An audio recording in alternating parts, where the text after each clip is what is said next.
Here are 6 tips for packing for your weekend getaway. Al and I are going away for the weekend. First, we have a wedding in Toronto, and then we're going to go to Niagara Falls. And so we need to have very versatile outfits. The first thing I would suggest for long or short haul traveling is wear something that is made of good quality. For example, I really love the quality of this wear dress that I have. It's great for travel because it's high durability, but it also wears really well. Number 2, pack something that is non-wrinkle, especially if you're packing like me for a wedding, so it has to be a dress and it can't wrinkle. Number 3, bring things that are spill-proof and stink-proof.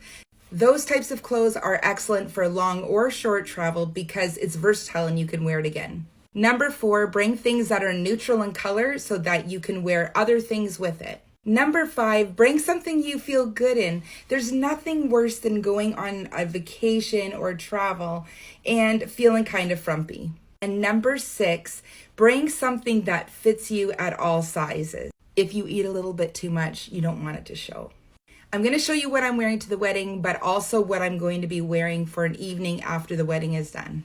A perfect example of everything that I was talking about is this dress from Wear, and I love it because it's neutral in color. It is stink-proof, wrinkle-proof, and it also is made of such good material that so I can fold it back up, put it in my suitcase, and then tomorrow I will know that I can actually pull it out and wear it again if I wanted.